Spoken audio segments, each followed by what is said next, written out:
ओम नमो भगवते वासुदेवाय। भक्तों, आप सभी पर भगवान विष्णु की कृपा सदैव बनी रहे।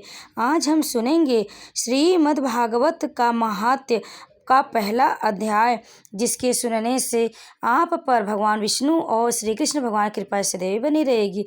तो भक्तों, भाद्रपद मास शुरू हो गया, तो आज से प्रतिदिन आप हमारे चैनल पर आप श्रीमद् भागवत का महात्म्य आप अंत तक अवश्य सुने। इसके सुनने मात्र से ही आपको पुण्य की प्राप्ति होगी। तो चलिए शुरू करते हैं श्रीमद् भागवत महात्म्य का पहला अध्याय। सच्चिदानंद स्वरूप भगवान श्री कृष्ण को हम नमस्कार करते हैं, जो जगत की उत्पत्ति, स्थिति और विनाशक के हेतु तथा आध्यात्मिक, आराध्य, दैविक और अधिभौतिक तीनों प्रकार के तापों को नाश करने वाले हैं। जिस समय श्री सुखदेव जी का यज्ञोपवीत संस्कार भी नहीं हुआ था तथा लौकिक वैदिक कर्मों के अनुष्ठान का अवसर भी नहीं आया था, तभी उन्हें अकेले ही संन्यास लेने के लिए घर से जाते देखकर उनके पिता व्यास जी विरह से कातर होकर पुकारने लगे, बेटा बेटा, तुम कहाँ जा रहे हो? उस समय वृक्षों ने तन्मय होने के कारण श्री सुखदेव जी की ओर से उत्तर दिया था, ऐसे सर्वभूत हृदय स्वरूप श्री सुखदेव मुनि को मैं नमस्कार करता हूँ। एक बार भगवत कथामृत का रसास्वादन करने में कुशल मुनिवर शौनक जी ने नैमिषारण्य तीर्थ में विराजमान महामति सूत जी को नमस्कार करके उनसे पूछा। शौनक जी बोले, सूत जी, अज्ञान अंधकार को नष्ट करने के लिए करोड़ों सूर्य के समान है। आप हमारे कानों के लिए रसायन अमृत स्वरूप सार गर्भित कथा कहिए। भक्ति, ज्ञान और वैराग्य से प्राप्त होने वाले महान विवेक की वृद्धि किस प्रकार होती है तथा वैष्णव लोग किस तरह इस मोह माया से अपना पीछा छुड़ाते हैं। इस घोर कलयुग में जीव प्रायः आसुरी स्वभाव के हो गए। विविध क्लेशों से आक्रांत इन जीवों को शुद्ध दैविक शक्ति संपन्न बनाने का सर्वश्रेष्ठ उपाय क्या है? सूत जी, आप हमें कोई ऐसा शाश्वत साधन बताइए जो सबसे अधिक कल्याणकारी तथा पवित्र करने वाले में से पवित्र हो और जो भगवान श्री कृष्ण की प्राप्ति करा दे। चिंतामणि केवल सौखिक पवित्र करने वाले में भी पवित्र हो तथा जो भगवान श्री कृष्ण की प्राप्ति करा दे। चिंतामणि केवल लौकिक सुख दे सकती है और कल्प वृक्ष अधिक से अधिक स्वर्गाय संपत्ति दे सकती है, परंतु गुरुदेव प्रसन्न होकर भगवान का योगी दुर्लभ नित्य वैकुंठ धाम दे देते हैं। सूत जी ने कहा, शौनक जी, तुम्हारे हृदय में भगवान का प्रेम, इसलिए मैं विचार कर तुम्हें संपूर्ण सिद्धांतों का निष्कर्ष सुनाता हूँ, जो जन्म मृत्यु के भय का नाश कर देता है, जो भक्ति के प्रभाव को बढ़ाता है और भगवान श्री कृष्ण की प्रसन्नता का कारण है। मैं तुम्हें वह साधन बतलाता हूँ, उसे सावधान होकर सुनो। श्री सुखदेव जी ने कलयुग में जीवों के काल रूपी सर्प के मुख का ग्रास होने के त्रास का अत्यधिक नाश करने के कारण श्रीमद् भागवत शास्त्र का प्रवचन किया। मन की शुद्धि के लिए इससे बढ़कर कोई साधन नहीं। जब मनुष्य के जन्म जन्मांतर का पुण्य उदय होता है, तभी उसे इस भागवत शास्त्र की प्राप्ति होती है। जब सुखदेव जी राजा परीक्षित को यह कथा सुनाने के लिए सभा में विराजमान हुए, तब देवता लोग उनके पास अमृत का कलश लेकर आए। देवता अपना काम बनाने में बड़े कुशल होते हैं, अतः यहाँ भी सबने देव मुनि को नमस्कार करके कहा, आप यह अमृत लेकर बदले में हमें कथामृत का दान दीजिए। इस प्रकार परस्पर विनिमय अदला बदली हो जाने पर राजा परीक्षित अमृत का पान करें और हम सब श्रीमद् भागवत रूप का अमृत का पान करेंगे। इस संसार में कहाँ कांच और कहाँ महामूल्य मणि और कहाँ सुधा और कहाँ कथा। श्री सुखदेव जी ने कहा, यह सोचकर उस समय देवताओं की हंसी उड़ा दी। उन्हें सकति शून्य कथा का अनाधिकारी जानकर कथामृत का दान नहीं किया। इस प्रकार यह श्रीमद् भागवत की कथा और कहाँ कथा। श्री सुखदेव जी ने यह सोचकर उस समय देवताओं की हंसी उड़ा दी। उन्हें सकत शून्य कथा का अनधिकारित जानकर कथामृत का दान नहीं किया। इस प्रकार यह श्रीमद्भागवत की कथा देवताओं को भी दुर्लभ है। पूर्व काल में श्रीमद्भागवत के श्रवण से ही राजा परीक्षित की मुक्ति देखकर ब्रह्मा जी को भी बड़ा आश्चर्य हुआ था। उन्होंने सत्यलोक में तराजू बांधकर सब साधनों को तौला, अन्य सभी साधन तौल में हल्के पड़ गए। अपने महत्व के कारण भागवत की सबसे भारी रहा यह देखकर सभी ऋषियों को बड़ा विस्मय हुआ। उन्होंने कलयुग में इस भागवत पुराण भागवत शास्त्र को ही पढ़ने सुनने से तत्काल मोक्ष देने वाला निश्चय किया। सप्ताह विधि से श्रवण करने पर यह निश्चय भक्ति प्रदान करता है। पूर्व काल में से दया परायण सनकादिके देवर्षि नारद को सुनाया था। यद्यपि देवर्षि ने पहले ब्रह्मा जी के मुख से इसे श्रवण किया था, तथापि सप्ताह श्रवण की विधि तो उन्हें सनकादिने ने ही बताई थी। शौनक जी ने पूछा, सांसारिक प्रवच से मुक्त एवं विचरणशील नारद जी का सनकादिक के साथ संयोग कहाँ हुआ और विधि विधान के श्रवण में उनकी प्रीति कैसे हुई? सूत जी ने कहा, अब मैं तुम्हें वह भक्तिपूर्ण कथा सुनाता हूँ जो श्री सुखदेव जी ने मुझे अपना अनन्य शिष्य जानकर एकांत में सुनाया था। एक दिन विशालापुरी में वे चारों निर्मल ऋषि सत्संग के लिए आए। वहां उन्होंने नारद जी को देखा। सनकादिक ने पूछा, ब्रह्मा जी, आपका मुख उदास क्यों हो रहा है? आप चिंतातुर कैसे हैं? इतनी जल्दी जल्दी आप कहाँ जा रहे हैं और आपका आगमन कहाँ से हो रहा है? इस समय तो आप उस पुरुष के समान व्याकुल जान पड़ते हैं जिसका सारा धन लूट गया हो। आप जैसे आसक्ति रहित पुरुषों के लिए यह उचित नहीं, इसका कारण बताइए। नारद जी ने कहा, मैं सर्वोत्तम लोक समझकर पृथ्वी में आया था। यहाँ पुष्कर, प्रयाग, काशी, गोदावरी, नासिका, हरिद्वार, कुरुक्षेत्र, श्रीरंग और श्वेतबंध आदि कई तीर्थों में मैं इधर उधर विचरता रहा, किंतु मुझे कहीं भी मन को संतोष देने वाली शांति नहीं मिली। इस समय अधर्म के सहायक कलयुग ने सारी पृथ्वी को पीड़ित कर रखा है। अब यहाँ सत्य, तप, शौच, बाहर भीतर की पवित्रता, दान, दया आदि कुछ भी नहीं है।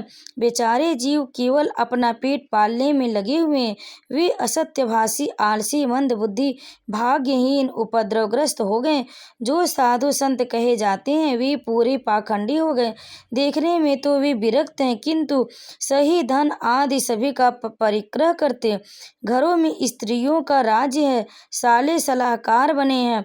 लोभ से लोग कन्या विक्रय करते हैं और स्त्री पुरुषों में कलह मचा है। महात्माओं की आश्रम, तीर्थ और नदियों पर यौनों विधर्मियों का अधिकार हो गया है। उन दुष्टेनी बहुत से देवालय भी नष्ट कर दिए गए। इस समय यहाँ न कोई योगी है, न सिद्ध है, न ज्ञानी है और न सत्कर्म करने वाला ही है। हमारे साधन इस समय कली रूप दावानल से जलकर भस्म हो गए और इस कलयुग में सभी देववासी बाजारों में अन्न बेचने लगे हैं। ब्राह्मण लोग पैसा लेकर वेद पढ़ाते और स्त्रियां वेश्यावृत्ति से निर्वाह करने लगी। इस तरह कलयुग के दोष देखता और पृथ्वी पर विचरता हुआ मैं यमुना जी के तट पर पहुंचा, जहां भगवान श्री कृष्ण की अनेकों लीलाएं हो चुकी हैं। मुनिवर सुनिए, वहां मैंने एक बड़ा आश्चर्य देखा। वहां एक युवती स्त्री खिन्न मन से बैठी हुई थी। उसके पास दो वृद्ध पुरुष अचेत अवस्था में पड़े जोर जोर से सांसें ले रहे थे। वह तरुणी उनकी सेवा करती हुई कभी उन्हें चेत कराने का प्रयत्न करती और कभी उनके आगे रोने लगती थी। वह अपने शारीरिक शरीर के रक्षक परमात्मा को दसों दिशाओं में देख रहे थे। उसके चारों ओर सैकड़ों सखियां उसे पंखा जला रही थी और बार बार समझाती जाती थी। दूर से यह सब चरित्र देखकर मैं कौतूहल बस उसके पास चला गया। मुझे देखकर वह युवती खड़ी हो गई और बड़ी व्याकुल होकर कहने लगी। युवती ने कहा, अजी महात्मा जी, क्षण भर ठहर जाइए और मेरी चिंता को भी नष्ट कर दीजिए। आपका दर्शन तो संसार के सभी पापों को सर्वथा नष्ट कर देने वाला है। आपके वचनों से मेरे दुख बहुत ही शांत हो जाएगी। मनुष्य का जब भाग्य बड़ा होता है तभी आपके दर्शन हुआ करते हैं। नारद जी कहते हैं, तब मैंने उस स्त्री से पूछा, देवी तुम कौन हो? ये दोनों पुरुष तुम्हारे क्या होते हैं? और तुम्हारे पास ये कमल नयनी देवियाँ कौन है? तुम हमें विस्तार से अपने दुख का कारण बताओ। युवती ने कहा, मेरा नाम भक्ति है। ये ज्ञान और वैराग्य नामक मेरे पुत्र हैं। समय के फेर से ही ये ऐसे जर्जर हो गए। ये देवियाँ गंगा जी आदि नदियाँ हैं। ये सब मेरी सेवा करने के लिए ही आई हैं। इस प्रकार साक्षात देवियों के द्वारा सेवित होने पर भी मुझे सुख शांति नहीं है। तपोधन, अब ध्यान देकर मेरा वृत्तांत सुनिए। मेरी कथा वैसे तो प्रसिद्ध है, फिर भी उसे सुनकर आप मुझे शांति प्रदान करें। मैं द्रविड़ देश में उत्पन्न हुई, कर्नाटक में बढ़ी, कहीं कहीं महाराष्ट्र में सम्मानित हुई, किंतु गुजरात में मुझको बुढ़ापे ने आ घेरा। वहाँ घोर कलयुग के प्रभाव से पाखंडियों ने मुझे अंग भंग कर दिया। चिरकाल तक यह अवस्था रहने के कारण मैं अपने पुत्रों के साथ दुर्बल और निस्तेज हो गई। अब जब से मैं वृंदावन आई हूँ, तब से पुनः परम सुंदरी सुरूपवती नवयुवती हो गई हूँ, किंतु सामने पड़े हुए यह दोनों मेरे पुत्र थके मांदे दुखी हो रहे। अब मैं यह स्थान छोड़कर अन्यत्र जाना चाहती हूँ। ये दोनों बूढ़े हो गए, इसी दुख से मैं दुखी हूँ। मैं तरुणी क्यों और ये दोनों मेरे पुत्र बूढ़े क्यों? हम तीनों साथ साथ रहने वाले हैं, फिर यह विपरीतता क्यों? होना तो यह चाहिए कि माता बूढ़ी हो और पुत्र तरुण। इसी से मैं आश्चर्यचकित चित्त से अपनी इस अवस्था पर शोक करती हैं। आप परम बुद्धिमान एवं योग निधि हैं, इसका क्या कारण हो सकता है, बताइए। तब नारद जी ने कहा, साध्वी, मैं अपने हृदय से शान दृष्टि से तुम्हारे संपूर्ण दुख का कारण देखता हूँ। तुम्हें विषाद नहीं करना चाहिए। श्री हरि तुम्हारा कल्याण करेंगे। सूत जी कहते हैं, मुनिवर, नारद जी ने एक क्षण में ही उसका कारण जानकर कहा। नारद जी ने कहा, देवी सावधान होकर सुनो, यह दारुण कलयुग है। इसी से इस समय सदाचार, योग मार्ग और तप आदि सभी लुप्त हो गए। लोग सठता और दुष्कर्म लगकर आसुर बन रहे हैं। संसार में जहाँ देखो वहीं सत्पुरुष दुख से मल्लान है और दुष्ट सुखी हो रहे हैं। जिस समय जिस युद्धिमान पुरुष का धैर्य बना रहे, वही बड़ा ज्ञानी या पंडित है। पृथ्वी क्रमशः प्रतिवर्ष शेष जी के लिए भार रूप होती जा रही है। अब यह छूने योग्य तो क्या, देखने योग्य भी नहीं रह गई और न इन्हें कहीं मंगल ही दिखाई देता। अब किसी को पुत्रों के साथ तुम्हारा दर्शन भी नहीं होता। विषय अनुराग के कारण अंधे बने हुए जीवों से उपेक्षित होकर तुम जर्जर हो रही थी। वृंदावन के संयोग से तुम फिर नवीन तरुणी हो गई हो। अतः यह वृंदावन धाम धन्य है, जहाँ भक्ति सर्वत्र नित्य कर रही है। परंतु तुम्हारे इन दोनों पुत्रों का यहाँ कोई ग्राहक नहीं, इसलिए इनका बुढ़ापा नहीं छूट रहा। यहाँ इनको कुछ आत्म सुख की प्राप्ति होने के कारण ये सोते जान पड़ते हैं। भक्ति ने कहा, राजा परीक्षित ने इसी पापी कलयुग को क्यों रहने दिया? इसके आते ही सब वस्तुओं का सार न जाने कहाँ चला गया। करुणामय श्री हरि ने भी यह अधर्म कैसे देखा जाता है? मुनि, मेरा यह संदेह दूर कीजिए। आपके वचनों से मुझे बड़ी शांति मिली है। नारद जी ने कहा, बाले, यदि तुमने पूछा है तो प्रेम से सुनो कल्याणी। मैं तुम्हें सब बताऊंगा और तुम्हारा दुख दूर हो जाएगा। जिस दिन भगवान श्री कृष्ण इस भूलोक को छोड़कर अपने परम धाम को पधारे, उस दिन से यहाँ संपूर्ण साधनों में बाधा डालने वाला कलयुग आ गया। दिग्विजय के समय राजा परीक्षित की दृष्टि पड़ने पर कलयुग दीन के समान उनकी शरण में आ गया। भ्रमर के समान सार प्राही राजा ने यह निश्चय किया कि इसका वध मुझे नहीं करना चाहिए, क्योंकि जो फल तपस्या, योग एवं समाधि से भी नहीं मिलता, कलयुग में वही फल श्री हरि कीर्तन से भी भली भांति मिल जाता है।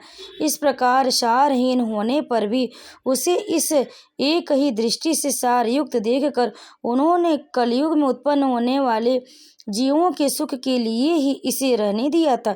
इस समय लोगों के कुकर्म में प्रवृत्ति होने के कारण सभी वस्तुओं का सार निकल गया और पृथ्वी के सारे पदार्थ बीजहीन भूसी के समान हो गए।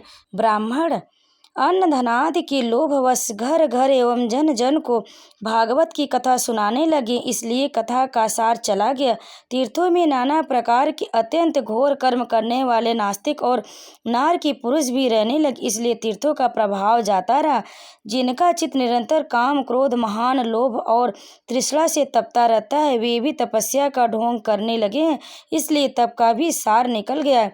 मन पर काबू न होने के कारण तथा लोभ दंभ और पाखंड का आश्रय लेने के कारण एवं शास्त्र का अभ्यास न करने से ध्यान योग का फल मिट गया है। पंडितों की यह दशा है कि वे अपनी स्त्रियों के साथ भैंसों की तरह रमण करते हैं। उनमें संतान पैदा करने की ही कुशलता पाई जाती है। मुक्ति साधन में वे सर्वथा अकुशल है। संप्रदायानुसार प्राप्त हुई वैष्णवता भी कहीं देखने में नहीं आती। इस प्रकार जगह जगह सब वस्तुओं का सार लुप्त हो गया है। यह तो इस युग का स्वभाव, इसमें किसी का दोष नहीं है। इसी से पुंडरीकाक्ष भगवान बहुत समीप रहते हुए भी यह सब सह रहे हैं। सूत जी कहते हैं, सौनक जी, इस प्रकार देवर्षि नारद के वचन सुनकर भक्ति को बड़ा आश्चर्य हुआ। इससे उसने जो कुछ कहा उसे सुनिए।